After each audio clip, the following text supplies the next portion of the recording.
I worked at a retail store in my 20s as a night manager. It wasn't one of the usual big wholesale stores. It was a local place with only about 8 or 9 locations. Most nights I'd usually have a night assistant to help out, but it wasn't uncommon for me to end up spending the entire shift alone again. Because it wasn't the biggest store, the work environment wasn't too intense.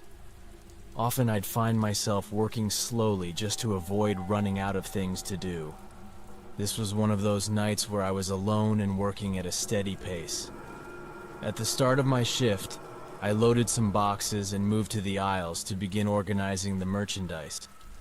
It didn't require much mental effort, so my mind wandered elsewhere, just thinking about random things without really paying attention. I went through about 3 aisles until a knock on the entrance door startled me. I almost didn't register what it was because I was so lost in thought. But once I realized, I became very confused. I heard them knock again hard enough to echo throughout the store. I walked to the end of the aisle and looked through the large front window, seeing a man with a hat standing at the door. I approached from the other side. "We're closed. Won't open until 8 a.m., I said through the glass. The man stared at me but didn't say anything. I pointed to the sign on the door. "We're closed, sorry," I repeated. The man continued to stare for a few seconds, then turned and left. I watched him walk away until I couldn't see him anymore, but I didn't see him park his car anywhere. The whole incident was strange to say the least, but I figured he was just in the wrong place or something. I went back to what I was doing, stocking shelves, and eventually forgot about the man. At 2 a.m., I was halfway through the aisles and ready for lunch break. I left the box where it was and went to the break room at the other end of the building. I was there for maybe half an hour before I tossed the rest of my lunch and went back to work. I walked through the store and to the aisle I was working on, but as I looked up, there was a man walking past the other end. He looked like he was just walking through the store without noticing me. I froze in place, feeling that sudden fear. Now listening intently, I could hear the footsteps of the man moving towards the side of the building where I had just come from, so I went into the aisle and hid behind the shelves. The footsteps sounded like they were heading towards the break room, but just before I left the aisle to try and run and get help, I heard the sound of the man rushing out of the room. His footsteps were now running through the store closer and closer. I ran to the other end of the aisle, looked back, and saw the man turn in and start running towards me. I ran to the front door, pulling out my keys and trying to unlock it with shaking hands. The man appeared at the end of the aisle just as I opened it, and just as I stepped out of the building, I saw a bright flash out of the corner of my eye and heard a deafening sound. A gunshot so loud I didn't even know where it was coming from, but I ran for my life around the building. I made it to my car and hid in the back seat while calling 911. From what I knew, the man didn't follow me out. He was already gone by the time the police arrived at the store, but they found the back door open along with some heavy tools sitting next to it. The most terrifying of their findings was the hole made by the gunshot was right next to the front door.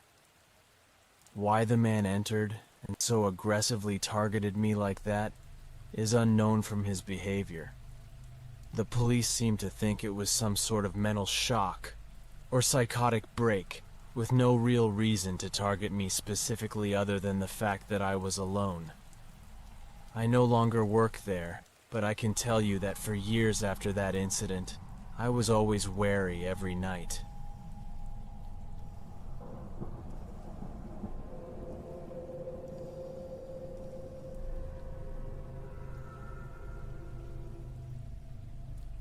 I worked at a restaurant with my brother during our high school years. It was a very small restaurant in the outlet shopping center. The two of us worked as servers there, but because the place was small, we often pitched in around the place. washing dishes, delivering orders, or whatever they needed. But after only a year of working there, my brother graduated from high school and chose to go to college, so he quit. But I continued to work there. It happened a few months before I eventually left the job. It was a Friday, so I was working later than usual on weekdays. The restaurant stayed open until midnight every night, but because of school, I usually never stayed too late, no later than 8 or 9. However, that night I was scheduled to close with the manager. Everything was pretty normal, slowing down around 8, and a few people came in to pick up orders for the rest of the night. But at 10:30, my manager received a delivery call. By 11 o'clock, I was driving out of the parking lot and onto the road. The address given on the receipt was only 8 minutes away from the restaurant, but as I drove a few minutes down the road, I got a call from my manager. I answered immediately, thinking they must have canceled, but it turns out the guy called back saying he gave the wrong address. I had to pull over and write down the new address. I typed the new address into the GPS, but soon I knew something was off. It wasn't close at all. It was 25 minutes in the opposite direction of my destination. If they had given this address from the start, the order would have never been accepted. I thought about going back to the restaurant and telling my manager, knowing that he would understand, but I was already out and we had already made the order, so I just started driving. The streets were pretty deserted around town at this time of night, but the further I drove, the emptier the streets became. Like I hadn't even seen another car for the last 5 minutes of my drive. I was in the outskirts where most of the buildings and houses turned into fields and trees. As I approached the street with the given address, all I saw was a row of houses with all the lights off. As I passed more houses, some of them had porch lights on, but still felt deserted. It's worth noting that these weren't the best houses at all. They were all one-story box-style homes. I stopped in front of the house I was supposed to deliver to and parked the car on the side. I felt weird and scared as I approached the door. Outside was eerily silent, and with no street lights and almost no house lights, it was very dark. I knocked on the door and waited. A minute passed with no sign of anyone in the house, and I started to feel a little uncomfortable. So I just left the bag and turned to walk back to my car. They hadn't paid yet, but their food might have gotten cold and it was pointless for me. However, as I looked towards my car, a man stood right behind it. He was bent over as if looking into the window. I froze and I didn't know if the man heard me or what, but he immediately turned towards me. I could barely see his face, but he was older. "Do you need something?" The man didn't move. I asked again, but nothing changed. Feeling increasingly uneasy, I looked around but didn't see anything except trees in the darkness. Then the man backed up a few steps, away from my car, and stood maybe 5 feet from the door. After a while, I began to walk towards him cautiously, hoping to just get in and out so I could leave. When I arrived right in front of the door, the man continued to stare at me from just a few feet away.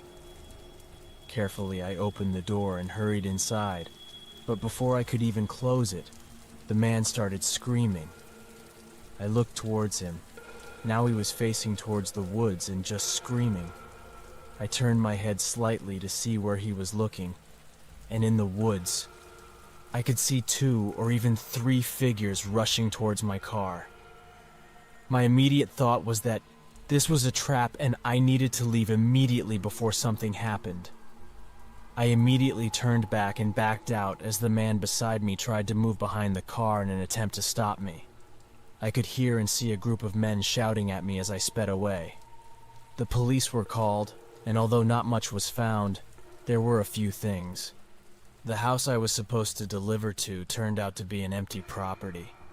It wasn't technically abandoned, but the owner didn't even live in the state anymore. It wasn't even up for sale. It had been left to rot for the past decade. The caller who placed the order was unknown, but the initial address they provided seemed to have no meaning at all. Who those group of people were, what they planned, and so many other things remain unresolved. But I might wonder about it for the rest of my life. After all that ended, even slightly different, I might not even be here now.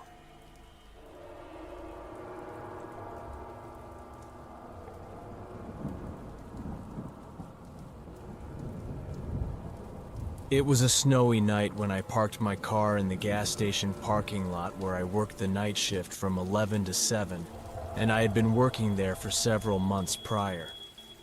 I wasn't particularly fond of this job, but it was hard to find another place to work.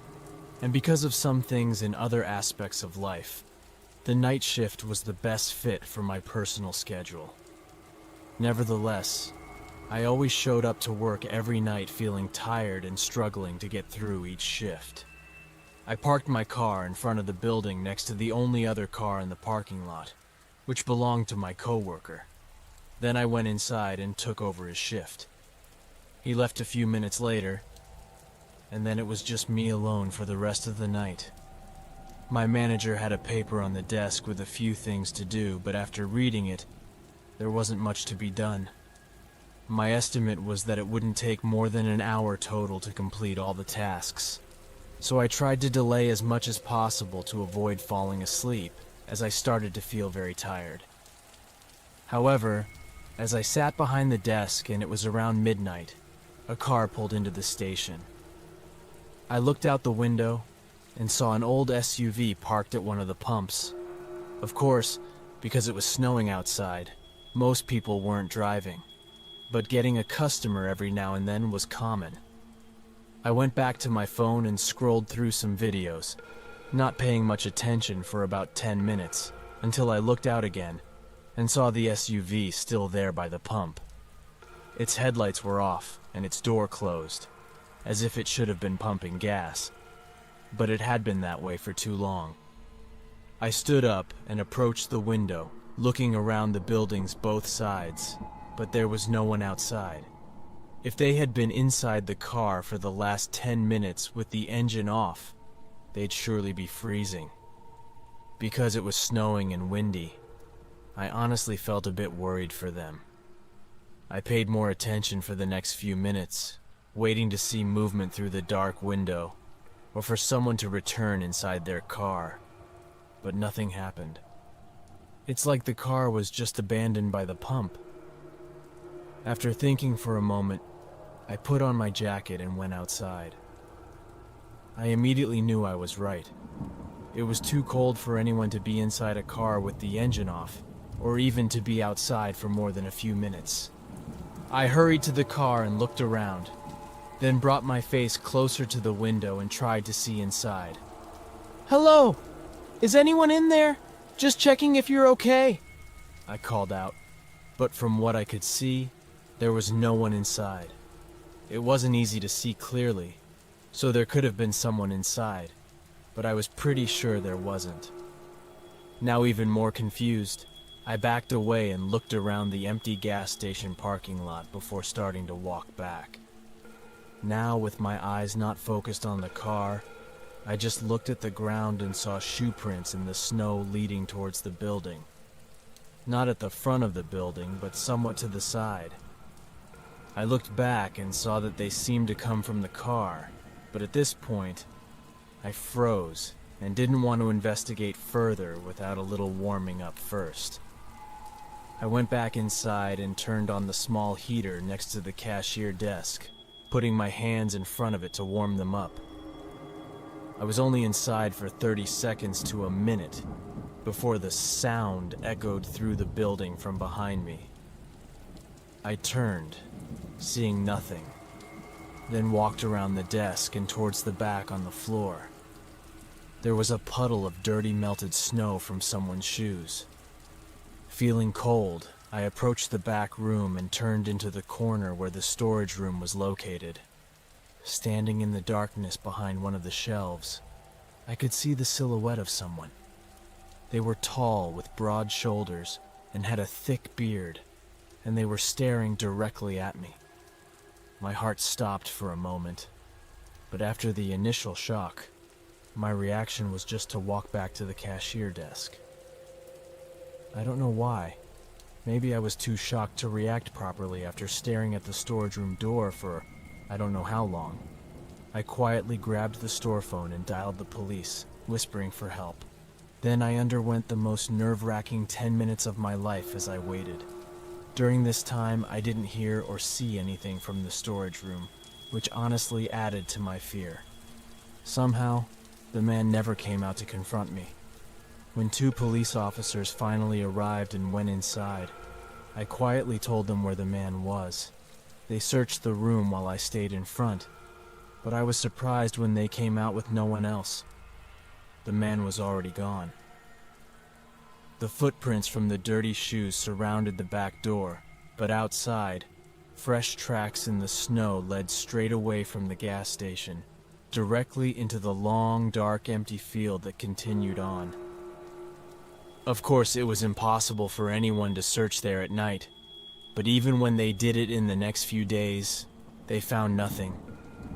I mean, the field was so vast, he could have gone anywhere, but that night was so cold and windy that I was almost sure they would find a body. The SUV was taken in for hopefully more information. I don't know how or why, but somehow they couldn't find any ownership history. So it left us only with what we knew from that night, and we still only have that. Who the man was and what he did remains a mystery, and where he is now is just as unknown.